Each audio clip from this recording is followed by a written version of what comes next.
नमस्कार, आप देख रहे हैं बीसीसी न्यूज। मैं हूं रमा धीमान। आइए बुलेटिन की शुरुआत करें, लेकिन उससे पहले हेडलाइंस।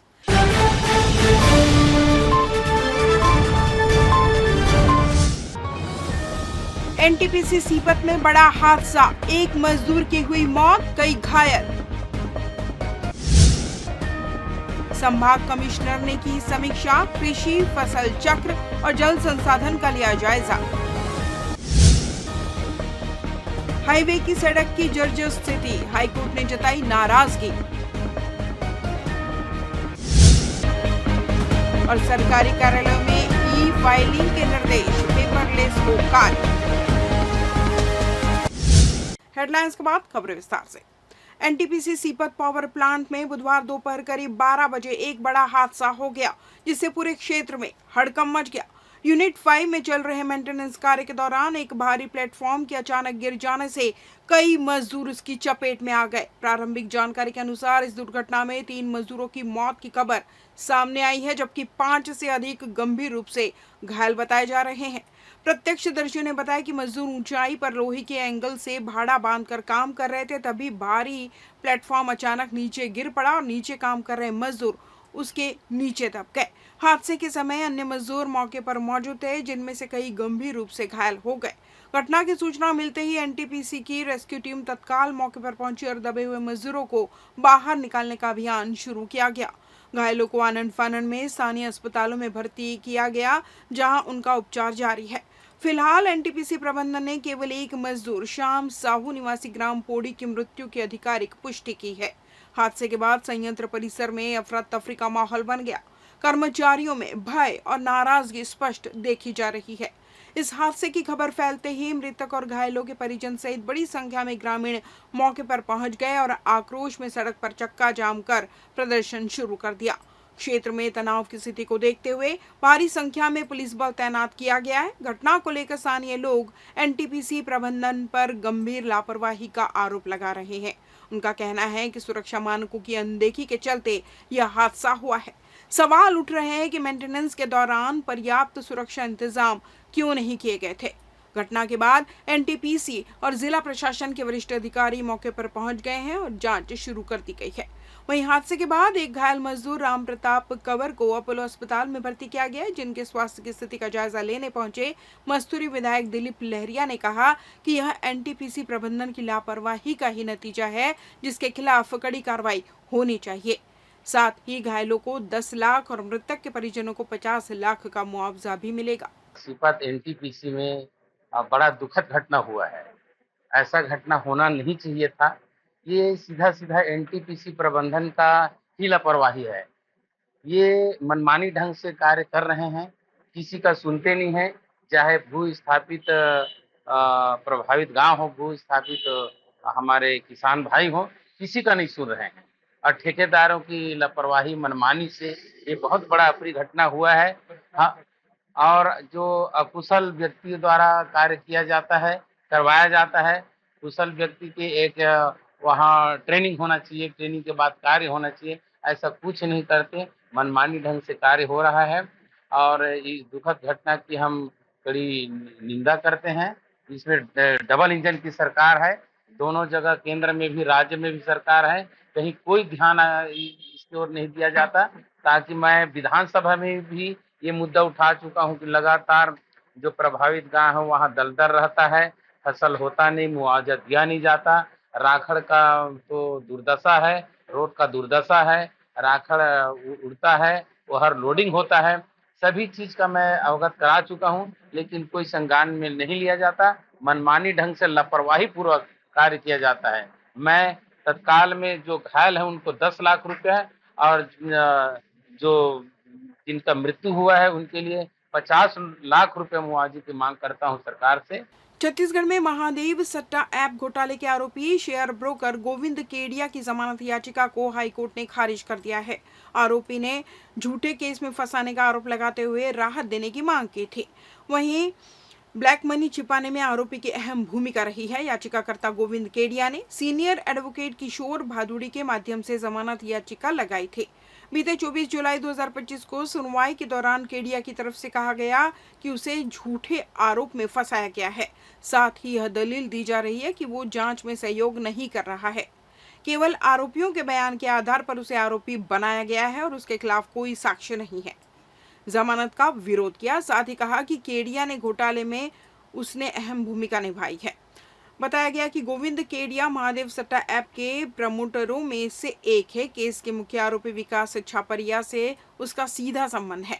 उसने सट्टा ऐप के जरिए काले धन को वैध बनाने में अहम भूमिका निभाई है। बता दें कि 7 दिसंबर 2024 को केडिया को रायपुर स्थित विशेष PMLA कोर्ट में पेश किया गया था, जहां से उसे रिमांड पर भेजा गया था। मामले की सुनवाई जस्टिस रविंद्र कुमार अग्रवाल की सिंगल बेंच में हुई। इससे पहले कोर्ट ने मामले में फैसला सुरक्षित रखा था।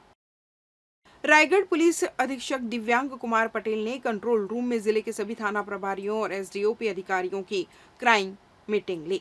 बैठक में अपराधों की समीक्षा के साथ ही SP ने साफ निर्देश दिए कि अपराधियों के खिलाफ कठोर कार्रवाई की जाए। वहीं गुमशुदा बच्चों की दस्तबाई में बेहतर काम करने वाले पुलिस कर्मियों को सम्मानित भी किया गया। रायगढ़ पुलिस कंट्रोल रूम में SP दिव्यांग कुमार पटेल की अध्यक्षता में मासिक क्राइम मीटिंग आयोजित की गई। बैठक में जिले भर के थाना प्रभारियों और SDOP अधिकारियों ने हिस्सा लिया। इस दौरान बीते माह में घटित अपराधों की समीक्षा की गई और केस की प्रगति रिपोर्ट पर चर्चा हुई। SP दिव्यांग कुमार पटेल ने स्पष्ट शब्दों में सभी अधिकारियों को निर्देश दिए कि किसी भी अपराधी को बख्शा न जाए। लंबित प्रकरणों की तेजी से विवेचना कर आरोपियों के खिलाफ सख्त कानूनी कार्रवाई की जाए, ताकि अपराधियों में कानून का भय और आम नागरिकों में सुरक्षा की भावना बनी रहे। बैठक में पुलिस विभाग द्वारा चलाए गए विशेष मुहिम की भी सराहना की गई, जिसमें पिछले 30 दिनों में जिले के 30 गुमशुदा बच्चों को दस्तयाब कर उनके परिवारों से मिलाया गया। इस उत्कृष्ट कार्य के लिए संबंधित पुलिस कर्मियों को प्रशंसा पत्र देकर सम्मानित किया गया। SP दिव्यांग कुमार पटेल के नेतृत्व में रायगढ़ पुलिस लगातार जनहित में सक्रिय भूमिका निभा रही है। अपराध नियंत्रण से लेकर मानवता से जुड़े मामलों तक हर मोर्चे पर उनके सख्त और संवेदनशील कार्यशैली की सराहना की जा रही है। थाना प्रभारी सभी SDOP साहब को क्राइम मीटिंग रखा गया था, जिसमें पिछले माह जो भी अपराध हुए उसकी समीक्षा की गई। अपराधों का जल्द से जल्द निकाल करने के लिए और आरोपियों के खिलाफ सख्त कार्रवाई करने के लिए दिशा निर्देश दिया गया। प्रशंसा पत्र भी सर दिया गया जो अच्छा काम किए थे, जैसे पिछले महीने विशेष मुहिम चलाया गया था गुम बच्चों को दस्तयाब करने के लिए, जिसमें जिले में टोटल 30 दिन में 30 गुम बच्चों को दस्तयाब किया गया था और उसमें जो अच्छा काम किए उनको प्रशंसा पत्र से सम्मानित किया। इधर दक्षिण पूर्व मध्य रेलवे जोन में ट्रेनों की सुरक्षित और सुगम आवाजाही के लिए रेलवे ट्रैक को ऑटोमेटिक सिग्नलिंग प्रणाली से जोड़ा जा रहा है। कोतरलिया से जामगा के बीच 36 किलोमीटर ट्रैक पर ऑटोमेटिक सिग्नल सिस्टम का कार्य पूरा हो चुका है। इसके साथ ही बिलासपुर जोन में अब 462 किलोमीटर का दायरा अत्याधुनिक तकनीक से लैस हो गया है। इससे अब ट्रैक पर एक साथ एक से अधिक ट्रेनें चल सकती है। दक्षिण पूर्व मध्य रेलवे यात्रियों को बेहतर, सुविधाजनक, सुरक्षित और आरामदायक यात्रा का अनुभव प्रदान करने के लिए लगातार प्रयासरत है। यात्रियों को बेहतर सेवाएं देने के साथ साथ क्षमता में वृद्धि के लिए आधुनिक और उन्नत तकनीक का इस्तेमाल भी किया जा रहा है। इसमें ऑटोमेटिक ब्लॉक सिग्नलिंग सिस्टम का उपयोग किया जा रहा है। इसके तहत कोरबा गेवरा रूट से लेकर चांपा और नागपुर के बाद कोतरलिया जामगा तक करीब 462 किलोमीटर तक ऑटोमेटिक सिग्नलिंग सिस्टम से लैस हो गया है। इस प्रणाली के तहत स्टेशन यार्ड के बाद हर 1 किलोमीटर की दूरी पर सिग्नल लगाए गए हैं। इससे ट्रेनों को एक दूसरे के पीछे सुरक्षित रूप से चलने की सुविधा मिलती है। यदि किसी सिग्नल में तकनीकी गड़बड़ी होती है तो पीछे आने वाली ट्रेन को रुकने का अलर्ट मिल जाता है। यह सिस्टम बिलासपुर गुडको, नागपुर दुर्ग, चांपा गेवरा रोड सहित कई रूटों पर भी सक्रिय है। संभागायुक्त सुनील जैन की अध्यक्षता में संभाग स्तरीय जल उपयोगिता समिति की बैठक आयोजित की गई।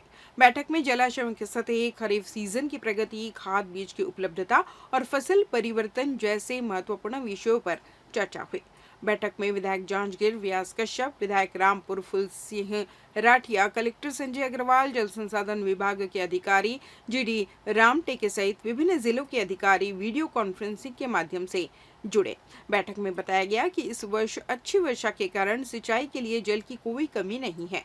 मिनीमाता हसदेव बांगो परियोजना में 74%, खारंग में 110%, मनियारी में 109% और केलो परियोजना में 49% जल भराव है। संभाग के कुल 621 लघु जलाशयों में औसतन 82% जल भर चुका है। सिंचाई के साथ साथ खाद बीज की उपलब्धता की भी समीक्षा की गई।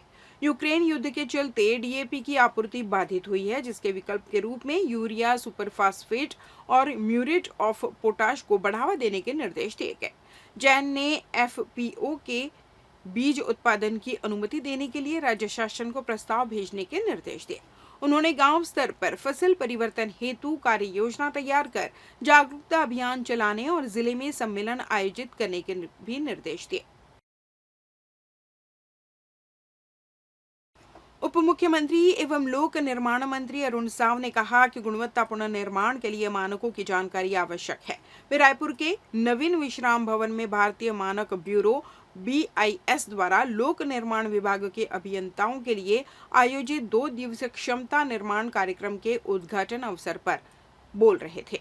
कार्यक्रम में देश भर से आए विशेषज्ञ सिविल व इलेक्ट्रिकल कार्यों में प्रयुक्त सामग्रियों और नवीनतम मानकों की जानकारी दे रहे हैं।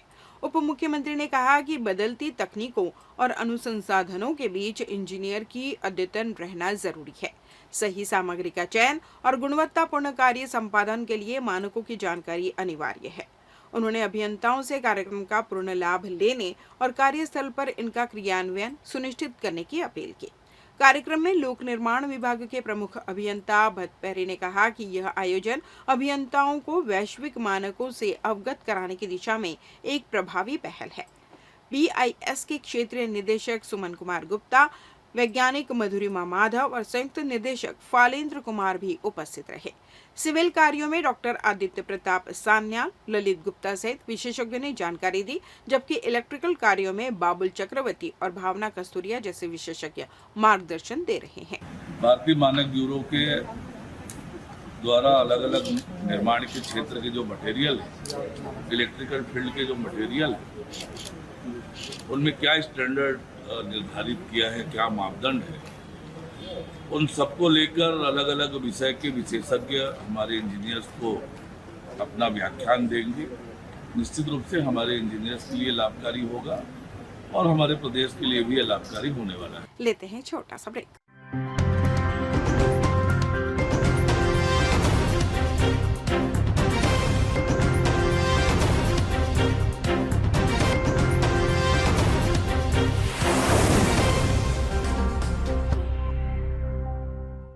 ब्रेक के बाद आपका स्वागत है। बढ़ते हैं अगली खबर की ओर।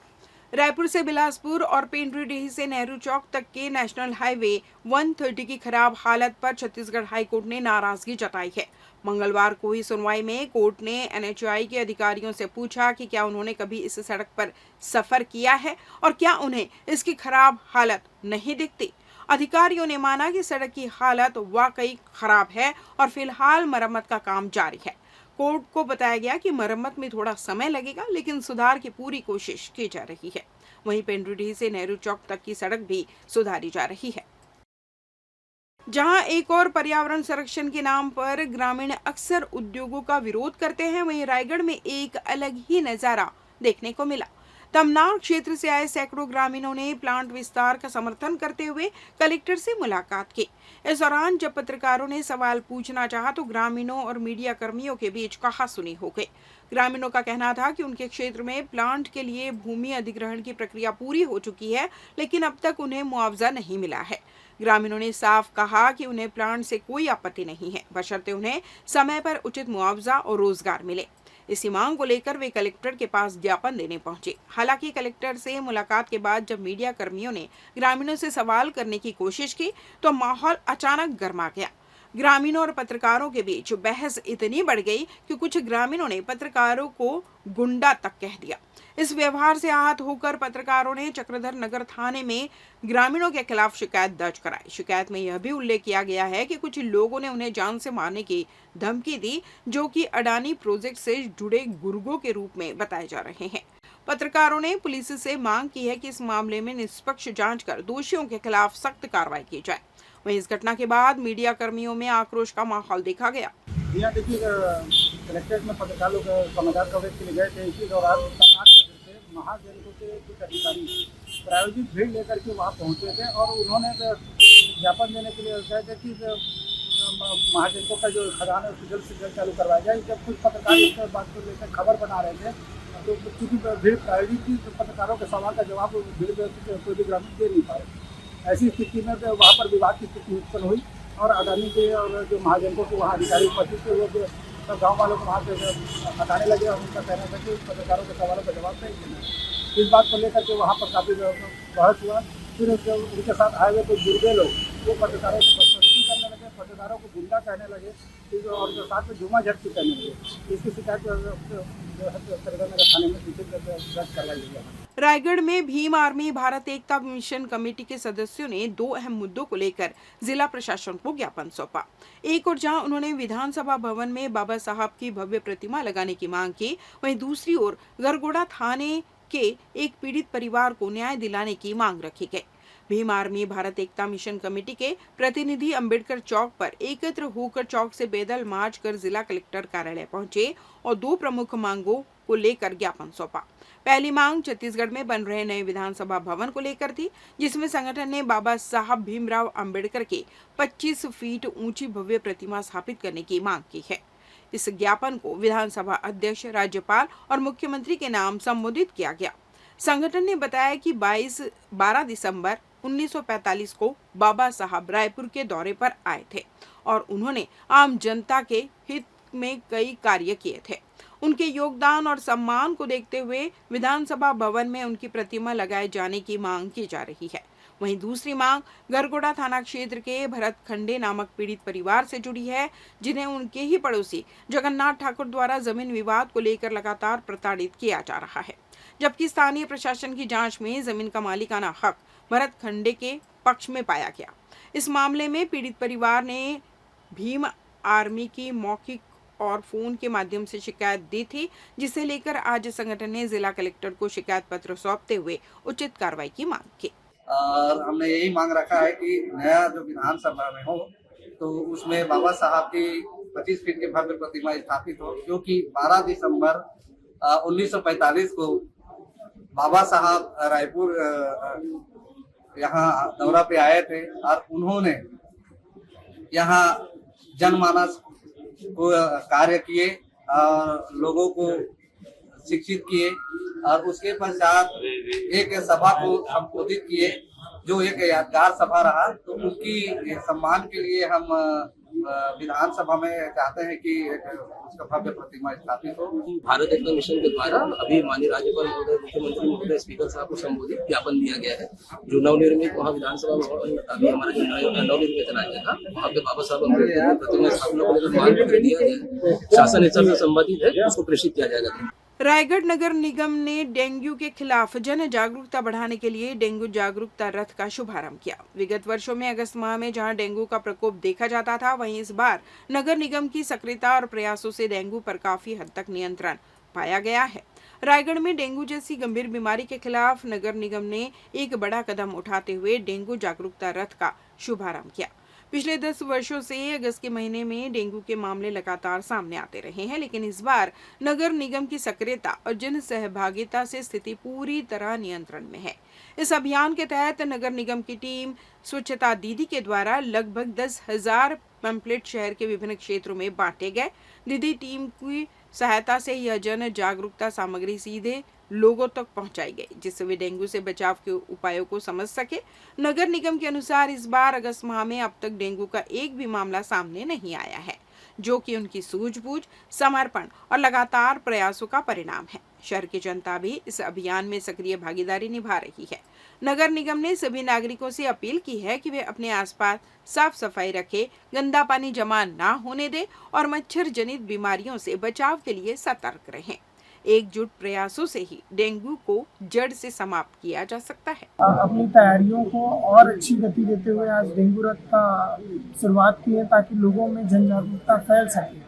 हमारी जो कचरा कलेक्शन वाली गाड़ियां हैं और जो सफाई दीदी है, उनके द्वारा भी व्यक्तिगत रूप से प्रत्येक घर में पॉम्पलेट बांटा जा रहा है जिससे लोग जागरूक हो सकें। इसके अलावा जो भी हॉट स्पॉट थे और जो भी डेंगू के एहतियातन तैयारियों के लिए अवरोध उत्पन्न कर रहे थे उनको भी जुर्माना डाला। सच से जागरूकता रथ, डेंगू जागरूकता रथ को शुभारम्भ किया गया है, जो डेंगू के प्रकोप से अगले 10 साल विगत में जो रायगढ़ में जो डेंगू के प्रकोप रहा है, जो नियंत्रण जागरूकता अभियान नगर निगम के द्वारा चलाई जा रही है और स्वच्छता दीदी के माध्यम से लगभग 10,000 पम्पलेट पूरे रायगढ़ नगर निगम क्षेत्र में बांटा गया है।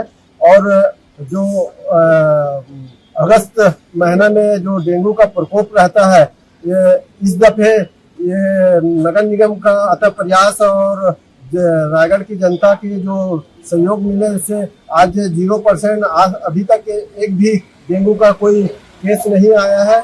इसके लिए पूरे मैं जनता से अपील करना चाहूँगा कि आप अपने क्षेत्र को साफ सुथरा रखें और जागरूकता अभियान में आप अपना सहयोग करें। वृक्ष लगाइए, हरियाली बचाइए, पर्यावरण बचाइए के संदेश के साथ बुधवार को चुचैयापारा स्थित नष्टी भवानी मंदिर के पास गार्डन परिसर में वृक्षारोपण कार्यक्रम का आयोजन किया गया। इस अभियान का नेतृत्व पर्यावरण प्रेमी संदीप कुमार ने किया।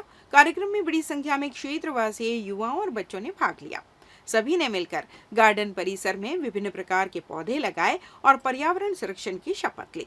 आयोजकों ने बताया कि इस पहल का उद्देश्य लोगों में पर्यावरण के प्रति जन जागरूकता फैलाना और हरियाली को बढ़ावा देना है। आयोजकों ने कहा कि वृक्ष पृथ्वी के फेफड़े हैं और इन्हें बचाना हम सभी की जिम्मेदारी है। उन्होंने कहा कि हमें हर अवसर पर एक पौधा जरूर लगाना चाहिए और उसका पालन पोषण भी करना चाहिए। पौधारोपण के साथ ही गार्डन परिसर की सफाई भी की गई। इस दौरान पौधों की देखभाल एवं नियमित निगरानी के लिए एक समिति भी बनाई गई। कार्यक्रम के अंत में सभी ने संकल्प लिया कि वे न सिर्फ पेड़ लगाएंगे बल्कि उनकी रक्षा भी करेंगे। इस अवसर पर स्थानीय लोगों ने आयोजन की सराहना करते हुए इसे अनुकरणीय पहल बताया। भारतीय जनता मजदूर ट्रेड यूनियन काउंसिल के बैनर तले हम आज यहाँ पे वृक्षारोपण एवं पर्यावरण संरक्षण का संदेश समाज को दे रहे हैं। हमारे साथ हमारे सभी पदाधिकारी यहाँ मौजूद हैं, जिला महासचिव और काफी हमारे मजदूर साथी हैं जो बिलासपुर के अलग अलग क्षेत्रों में काम करते हैं। रेलवे परिक्षेत्र को चुनने का कारण सबसे बड़ा ये रहा क्योंकि यहाँ हरियाली रही है और उसका संरक्षण और अच्छे तरीके से हो सके, इसलिए हम लोगों ने रेलवे क्षेत्र को चुना और उम्मीद करते हैं कि सभी लोग इसको आगे बढ़ाएं और पर्यावरण के संरक्षण के प्रति अपनी जागरूकता बढ़ाते रहें। कलेक्टर संजय अग्रवाल ने मतदान सभा कक्ष में आयोजित समय सीमा की बैठक में राज्य शासन की फ्लैगशिप योजनाओं की समीक्षा की। उन्होंने अधिकारियों को निर्देशित किया कि एक सप्ताह के भीतर सभी कार्यालयों में ई ऑफिस प्रणाली को लागू करें। उन्होंने स्पष्ट किया कि अब फाइलें पेपरलेस रूप में डिजिटल माध्यम से प्रस्तुत की जाएंगी, जिसे कभी भी ऑनलाइन मोड में देखा जा सकेगा। बैठक में अटल मॉनिटरिंग ऐप, जनदर्शन, स्वतंत्रता दिवस की तैयारी, खाद बीज की उपलब्धता, हर घर तिरंगा अभियान जैसे विषयों पर भी चर्चा हुई। कलेक्टर ने निर्देश दिए कि जनदर्शन और समय सीमा पत्रों का प्राथमिकता से निराकरण हो, क्योंकि जनदर्शन आम जनता की अपेक्षाओं से जुड़ा कार्यक्रम है। कलेक्टर ने पीडब्ल्यूडी अधिकारियों को सड़कों की स्थिति की नियमित मॉनिटरिंग कर खराब सड़कों की रिपोर्ट प्रस्तुत करने के निर्देश दिए।